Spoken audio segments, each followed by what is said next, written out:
Hi, this is Darren Hardy, and welcome to this special module of the Insane Productivity Training System on delegation. If you have not yet reviewed Module 7, then I encourage you to do that before diving into this module, as it provides the baseline that you need for the more advanced discussion we're about to have right here on the proper mechanics of delegation. Now, if for some reason you found your way to this module without being a member of Insane Productivity, then I encourage you to become a member immediately. Membership is not opened, but infrequently and by invitation only. But if you've been invited to watch this special module, then I can assume that you have a sponsor connected to our community. So here's where to go find that backdoor entry to access the full Insane Productivity Training System. Go to insaneproductivity.com/VIP friend. Okay, now let's dive into this special training module. The question posed to Richard Branson was this: what do you think is one of the most underrated leadership skills that entrepreneurs and leaders credit their success to? Richard said this: it's the simple ability of leaders to delegate and let go. In further explanation, he said, the key enterprising skills I used when I first started out were the very same ones that I use today. The art of delegation, risk-taking, surrounding yourself with great people and a great team, and working on projects that you really believe in. You'll notice the last part of his sentence is not even possible without the beginning part of the sentence, which is the art of delegation. It is an art, and one that requires great skill, practice, and constant improvement. It is a skill that I am constantly working on and improving myself as well. I've suffered the psychological blocks, the excuses, the justifications for not delegating or doing it poorly, then blaming the one that I delegated to, only validating my psychological anxieties about delegating in the first place.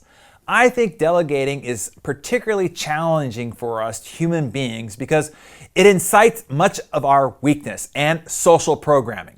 Ego, thinking that you can do it better. Need for control, recognition and fear of not getting credit, or procrastination and excuse making, rejection, or reacting from others and feeling guilty why you should ask someone else to do what you don't want to do yourself.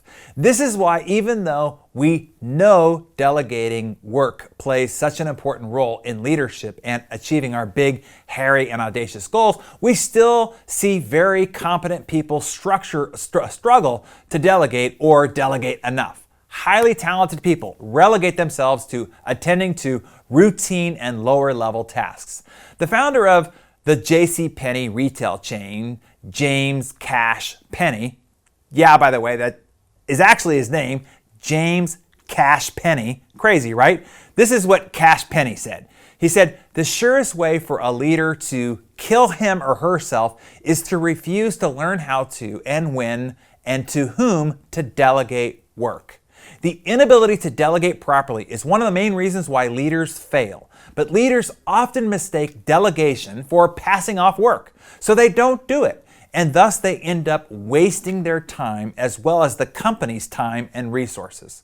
As Richard Branson says, if you really want to grow as an entrepreneur or a leader of any kind, you have got to learn to delegate. He said, and I'll read this for you, when my friends and I started up Virgin, I knew that I was lacking vital knowledge on some subjects, and so I started learning this skill, the art of delegation, very early in my career. I delegated the areas that I struggled with to people who also believed in the project. This freed up my time to focus on what I was good at. For me, as founder of an entity that now operates 400 enterprises, the one thing I was good at was finding the next business to start up. Look, if you want to be a high achiever, you need to give up the activities others can do better so that you can do what you are gifted to do. The quality of your life, the quantity of your achievements come down to one metric: the number of hours you spend in your strength zone, your unique genius zone, your passion zone, your high energy zone, and your high outcome zone, staying exclusively on the right side of your leverage curve. Your ability to delegate and manage important tasks outside your few vital functions is the key to you rising above your current performance, thus current income level, thus towards the lifestyle of your dreams and the life that you were meant to live. Here's another critical lesson. Learning how to delegate is not only about maximizing your own productivity and value, it is also about maximizing the productivity of your team. Your job as a leader is to get the highest return on the company's investment in people. The average person today is working about 50% of their capacity. With effective leadership and delegation skills, you can tap into that unused 50% potential and increase your team's productivity dramatically. Now, I know that you already know this, and you know that you need to delegate more, but yet you're still not doing it, or enough, or properly. So let's stop shoulding yourself and just do it. Delegate it or delete it, but just get on with it already. So here's what happens. Most people give up on delegating because the few times they tried, those that they delegated to didn't do it right or the way that they wanted it done, so then they became gun shy about doing it thereafter. Does that sound familiar? Well, I'm sorry to be the one to tell you this, but there's a 99% chance the reason why it's your fault, not theirs. They didn't do it wrong, you did. You failed to delegate correctly. First off, delegation is not abdicating. You can't just say, here, you do this. Let me give you a for instance. There's a certain lady that I know who will remain nameless for my own safety. She had recently hired a housekeeper, but that housekeeper, to my surprise, was soon fired. I asked the lady who will remain nameless if she had spent time training the housekeeper on her preferences and if she provided the housekeeper with the products that she wanted her to use. Her response to me was, she's a housekeeper. I would expect her to know how to clean and have the right products. I retorted, but she's not a mind reader, and that's the first mistake I think we make when it comes to delegating. We expect the person who is getting the baton to read our mind and know exactly what to do with it, how the baton should be held, and the direction and the speed and the desired running style we prefer that they have. All those details have to be passed with the baton. So let's start with this fundamental. Successful delegation has more to do with the delegator, not the one being delegated to. This is where the responsibility lies. If you want the job done right, you have to learn how to delegate it properly. So let's outline the proper process. Are you ready? Okay. Of all the convoluted advice there is out there on this topic, and trust me, there is a lot, because I've made a study of this skill for my own use and development. It boils down to these 5 key points that I'll outline for you now. Okay, here we go. First off, you have to set time aside to delegate. One of the biggest excuses, or let's say barriers to delegation, is the perception that you don't have enough time to find the right person or adequately explain or teach your team member the skills necessary for a delegated task. So you just do it yourself. Sound familiar? Even though it may take you less time to complete that task now, where does that put you the next time that task must be completed? This feeling is paradoxical because one of the main benefits of delegation is saving time. In a special video series that I produced called Wicked Awesome Productivity Tricks to Kick Your Butt into High Gear, I outlined 3 productivity strategies. One of them was titled How to Play God, How to Manufacture Time. Yes, how to actually create from what seems like thin air, new time. Time you didn't have before and you wouldn't have had in the future if you hadn't applied this strategy. One aspect of that is investing the time now so that you can benefit from the compound return of that time and time again without spending any more extra time. That is what pausing for a few moments, investing the time now to find, train, and equip a person to take over a task for you can deliver. Then you can reap the reward of that investment over and over again as they continue to perform that task for you. But it requires an investment up front. Know that and understand that the future returns are so compelling that it will compel you to make that investment. The compounded interest, the compounded time it returns to you is so magical and so magnificent, it's almost godlike. This is how people like Richard Branson, Jeff Bezos, Elon Musk, and the rest can enjoy a compounded return on their time. They made One investment in finding, training, and equipping somebody to delegate to, which leaves them free to frolic on the beach like Branson, or play with your rockets like Musk, or continue to pursue world domination like Bezos. So number one is this: force yourself to hit the pause button. Invest the time now so you can reap the multiplied and ongoing return. Got that one? Now be sure to be patient. The first time you delegate any task, it's almost certainly going to take longer than doing it yourself. That's just normal. Just remember that the payoff down the line is well worth it. Okay, here's number two. Delegate to the right person. Not just anyone, the right someone. I start with finding someone who loves what I hate. It's always amazing to me that someone loves to do everything. It's true. Things that I think are dull, laborious, downright soul-crushing, other people find fun and exhilarating.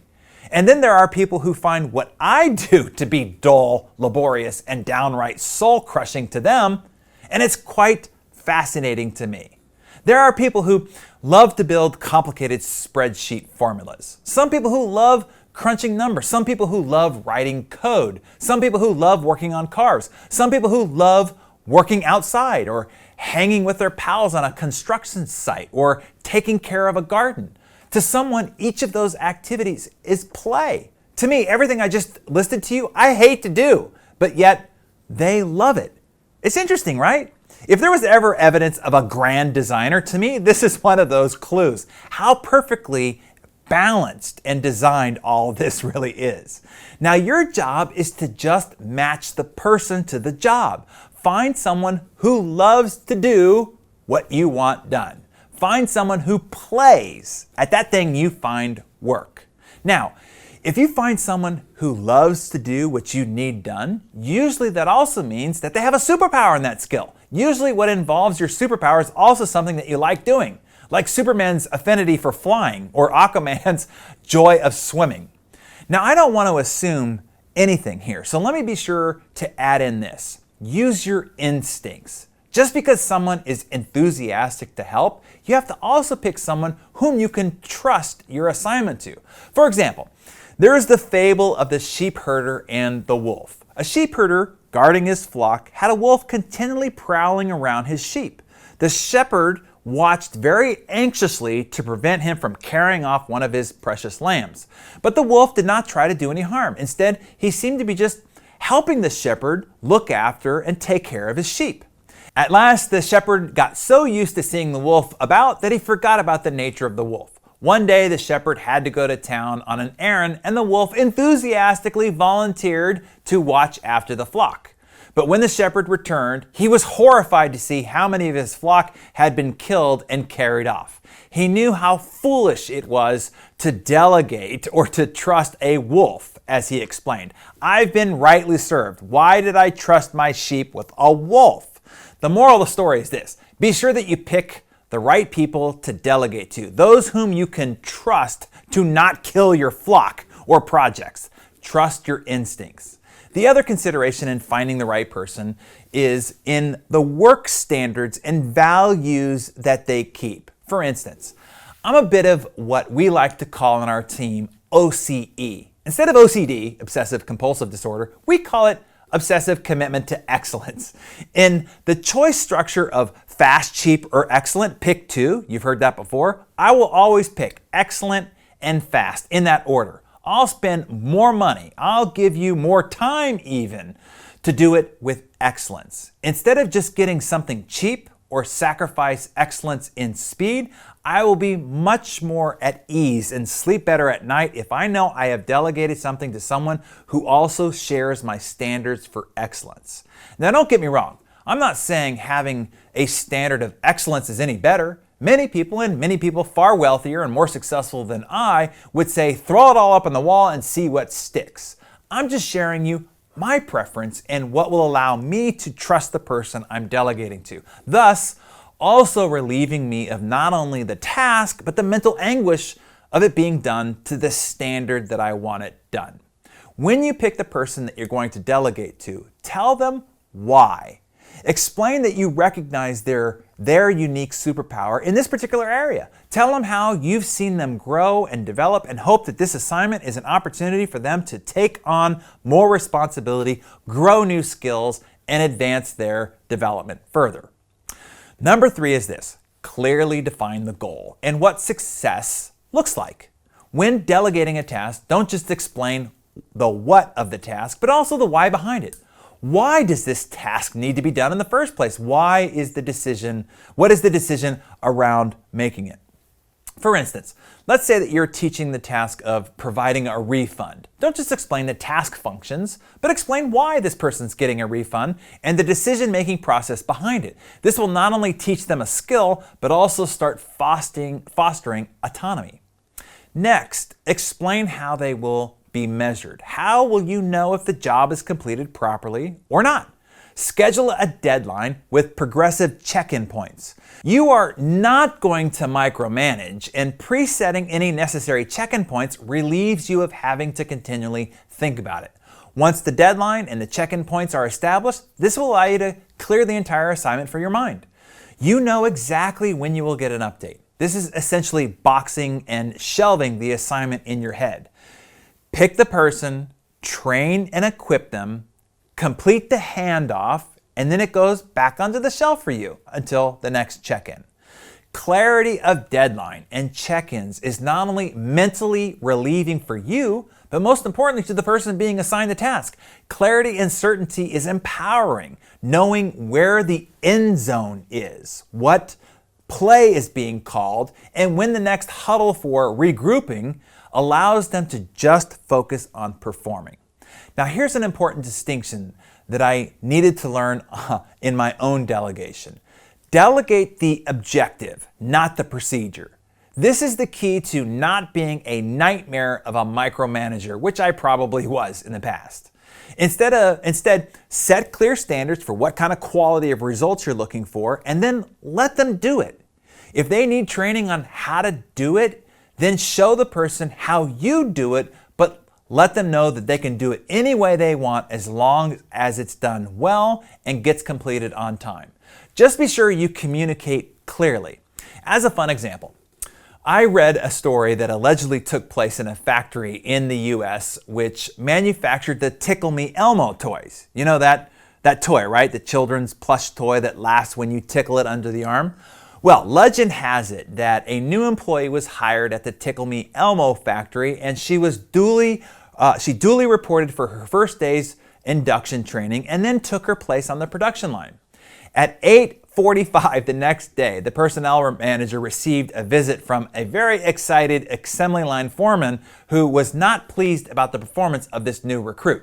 The foreman explained that she was far too slow and that she was causing the entire line to back up, delaying the whole production schedule. The personnel manager asked to see what was happening, so both men proceeded to the factory floor. On arrival, they saw that the line was indeed badly backed up. There were hundreds of Tickle Me Elmos strewn all over the factory floor, and they were still piling up. Virtually buried in a mountain of toys sat the new employee, earnestly focused on her work. She had a roll of red plush fabric and a bag of marbles. The two men watched amazed as she cut a little piece of fabric, wrapped it around a pair of marbles, and then carefully began sewing the little package between Elmo's legs. The personnel manager began to laugh, and it was some while before he could compose himself, at which he approached the trainee and said, "I'm sorry, I was not being able to disguise his amusement, but I think you misunderstood the instructions that I gave you yesterday. Your job is to give Elmo 2 test tickles." Sorry, I just thought that it was time for a comedy break. And it does provide an applicable lesson here, that be clear in your communication. The slightest misinterpretation can cause quite a calamity. Another key point is to focus on the results, not perfection. Be more concerned about the outcome versus the process. I still have to remind myself of this. I find myself clearing up people's online documents, their communications, and imposing my way of doing things onto others. I have to remind myself of this key all the time. Focus on the outcome, not the process. I am not interested in the method only the result. Let people do it their way. I'm saying that out loud right now for not only you, but to hear myself say it again, okay? Now, if you have some crazy quirks that you just know drive you crazy, then go ahead and share your preferences, even if it does make you look, well, crazy. Maybe you insist that they only use jumbo paper clips, or label files only using a Sharpie, or only use 4x6 cards, never 3x5, or only write in blue ink, never black, or whatever. By the way, those are some actual obsessions of some very successful people that I know. Next, I think it's number 4, is to make sure that they are properly equipped. Set them up with all the tools, all the resources or support that they're going to need in advance. If it's heart surgery, don't send them in with a hammer. If it's building a house, a scalpel won't do either. Make sure that they have the right tools to do the job you're asking of them. And number 5 is this. Once you have picked the right person, clearly define the goal, set the deadline and the progress check-in points, and made sure that they were equipped to do the job, let them loose. Number 5 is just trust them. As Richard said in the beginning of this, delegate and let go. You need to delegate responsibility and authority, not just the task. Have a deadline, completion, and check-in times, then get out of the way and leave them the heck alone. The check-in points allow you to trust. As Ronald Reagan was taught, and he liked to repeat to the point of irritation to Mikhail Gorbachev, trust but verify. At the signing of the INFT Treaty on December 8th, 1987, Reagan said it once again, and Gorbachev responded in exasperation, "You repeat that at every meeting," to which Reagan answered, "Yeah, because I like it, and so should you." Okay, so there you have the formula for effective delegation. 1, pause to take time to delegate. 2, pick the right person, someone who plays at the type of work or someone who shares your standards and someone you can trust. Don't delegate to the wolf to guard the sheep. That doesn't turn out well. Number 3, then clearly define the goal of the assignment and the why behind it. Number 4, assign deadlines, check-ins, and any cray-cray idiosyncrasies or preferences that you have. And number 5, make sure they are equipped and let them fly. Now let me answer a couple of questions that I know that you have. How do I know? Because a few of your alumni have asked me these questions. The first one comes in from Garrett Cron. He asked me this. Let me read it to you. For those of us who are not yet making our hourly rate, how do we switch our perspective from it's cheaper for me to do it and it saves me money to do it to it's more expensive for me to do it and it costs me money, even if I'm not yet seeing the hourly rate in my bank account? Planning and trusting that the money will come as we begin delegating. How does one bridge that gap? All right, Garrett, I'll explain and expand on the story that I gave during the live session and reiterate the answer that was given to me when I asked Ken Fisher, a member of the Forbes 400 richest people in America. I asked Ken how he managed to get the proverbial B in his title and net worth, B for billionaire. His answer flabbergasted me at the time. Ever since then, I've been trying to master his advice. And this is the advice that you need to hear again, Garrett, and probably most everybody listening now. So here it is. Here's a $1 billion answer, or I guess in Ken's case, $2 billion answer when I asked him how he became a billionaire. He said, I quit. I just kept quitting all the jobs all the way up to the top. Huh? I responded. I know, not a very thoughtful or very articulate response, but it kind of caught me off guard. He continued by saying, whatever it is that you're doing in your business right now, your goal is to really find a way to quit it. You need to stop doing almost everything that you do in the office. He could see that I was still perplexed, so he explained further. Once the founder has the vision, the key to succeeding on that vision is to delegate, and to delegate as much as fast as possible. Delegation is a form of quitting. The fact is that even if you are the most well-rounded and capable founder or CEO of all time, you are still better off delegating functions off to specialists. This allows you to multiply the size of your endeavor through large numbers of people rather than trying to do everything yourself. So the process of quitting is really trying to give up every part of your job as fast as you can, other than playing the part of visionary leader. Now, we've been talking about that all module long. Hopefully you've gotten that message loud and clear. But it was the next question that I asked Ken that gets to your particular situation, Garrett, and probably many others that are listening now. So pay close attention here. I asked him, so how does one go about this if they're just starting out? So here's what his answer was, and I'm going to read it for you directly. He said, look, when you first start a business, it's likely that you're going to have to do everything: sales, customer service, accounting, all the way down to taking out the trash. Your goal is to get enough sales going so that you can quit taking out the trash and hire someone else to do it. Get more sales going and then quit doing the accounting. Hire a specialist to do it. Get more sales going and quit doing the customer service too. There are people who are probably better at that than you anyway. He said you want to go from everything to nothing except leading. You can only get there by quitting everything as fast as you can. He concluded by saying you want to turn labor into leadership. As the founder CEO, you should not be doing labor anything. You should only be leading others who are doing the labor. Now, I want to reiterate the source code of that process, and that is sales. As I wrote about in my book, The Entrepreneur Roller Coaster, everything starts with sales. Nothing matters until you sell something. Nothing. You can vision cast, you can dream board, you can draft fancy business plans, you can meet with consultants, you can design nifty logos and get pretty business cards and letterhead made. But if there's no sales, there's no business, no cash flow, no resources, no other choices are possible until a sale happens.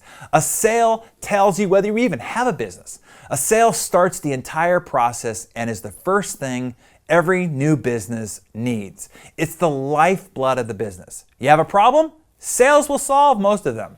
And the most common problem you will run into when it comes to surviving and sustaining your business is, guess what? Yes, sales.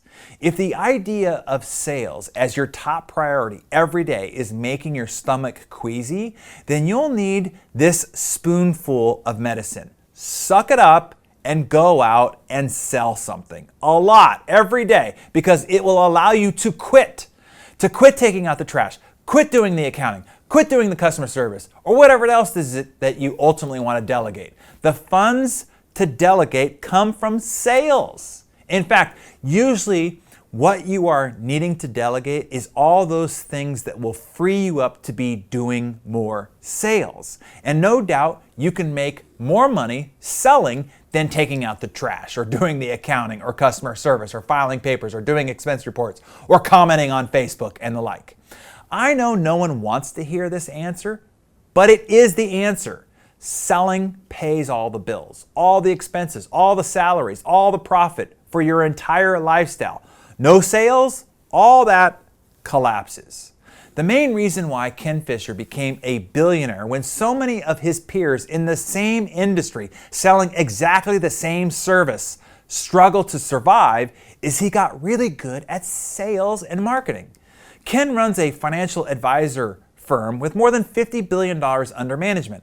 Ask anyone else in his industry if his service performs any better than most anyone else's, or if he is seemingly smarter than any other financial wizards in the market. And I can tell you firsthand, because I was a client of Ken's for more than a decade, the answer is most certainly not. It's on par, but what he did get great at is that he's killer at sales and marketing. The formula he outlined in that answer, the one that he gave me, was that quitting everything but sales and marketing until he reached such a scale that he no longer even has to sell on the front lines, that is. But make no mistake about it, he's still the number one salesperson. So Garrett, I'm glad you asked this question, because this allowed us to have this very frank conversation about the priority of any business, whether you own it or not. In the chaos of competing priorities and projects and fire drills, it's easy to lose sight of the most essential fundamental. Sales is the first and most important priority of any business, period. If you are an individual, it is what you do to get paid. That is the first priority. You are still selling something, a result. What is that result? Doing that is the first priority, period. Speaking of which, let me bring in a second question from Sergio Cunha. He asked this. Let me read it to you. I find it hard to delegate since I don't own my company. And since I am on the bottom of the totem pole in my company, I am thankful to have learned about this skill early in my career, even though I can't use it yet. When I find myself in a better position to delegate, I will be sure to look for opportunities ASAP. Nope, Sergio, the time might be right now. As I mentioned, your company hired you to produce a result. That result is valuable to them. All those things that distract you or take time away from that result, that hinder your result, those things still might need to get done, but also might be less valuable than the result that you're hired for. It's up to you to initiate a conversation with your boss, or as you will learn in a future module inside of Insane Productivity, you have to vitalize your boss. Sit down with them and get agreement on what are the vital functions to your job role. Next, calculate the hourly rate based on your hourly rate and what is paid for you to produce the outcomes of your vital functions. Now, what are still the tasks that are hindering your ability to deliver more on that vital function? What could you delegate, get assistance, or outsource to help some of those tasks get done? Likely there are front desk receptionists, assistants, or other team members at a lower rate who can help. If not, there is a plethora of outsourced contractors or project by project people that you can help find. So identify a goal that if you get assistance on X number of tasks, that you can produce X more, the delta between that is a net gain for the company. Get an outsourced budget approved and then go produce insane results insanely fast. And now that you have the help, you can do it sanely. Hey, I'm constantly asking my assistant to go help assist her. I have $20 an hour team members who I'm constantly pushing to outsource tasks to Fiverr or freelance.com or Upwork or Thumbtack or whatever. If I can get my $20 an hour person to outsource tedious and repetitive and laborious work to someone overseas for $8 to $10 an hour, I can multiply the value of that $20 an hour person and keep them sane and happy doing high value work where an indoctrination to our culture is essential. You see, this works right up the pay scale. It drives me nuts when I find someone I'm paying $125 an hour do something that I know I could hire somebody else to do for $50 or $75. They cost me money when they don't delegate. With the right education, Sergio, your boss will understand that quickly as well. Okay, that should clear up most fears, apprehensions, and the oh yeah, but what abouts. Here are the last two bits of essential advice for you on delegating. Number one, force yourself to delegate. Look, most people have a natural sense of ownership in their work. They want to do anything and everything they can. They want to be perceived as responsible, so they want to do much of the work themselves as possible. For the most part, this is an admirable trait, but one that will hinder you and your ability to ascend the totem pole in life. You have to force yourself to delegate some work away, even if you don't want to, even if it's a task you actively want to be doing. It still may be better for you to delegate it away. And number two, do it before you're ready. Delegate before you're ready, because here's the deal, you'll never be ready. If you wait till you're overwhelmed and on the verge of burning out, delegating may even end up stressing you out even more, and it may be too little, too late. Instead, you need to be proactive. Identify what you should be focused on versus what is coming at you, and recognize when demands are piling up as early as possible, and take the pause now to start delegating before it becomes too late. If you are delegating because you're overwhelmed, it's already too late. So bottom line, go delegate as fast as possible, as much as possible. Since we started with the advice from the master delegator himself, Sir Richard Branson, let's end with the advice from the Knighted One. With his assistant of 31 years, when asked, what's the biggest productivity mistake most people make and what should they do to fix it specifically? She responded with this: people often end up being busy on the wrong things, so they feel that they're being productive, but it isn't getting their business or their career anywhere. Richard was a master at being productive only on the things that pushed Virgin forward. That is the best advice you can get. Become a master at being productive only on the things that push your mission, your business, and your goals forward.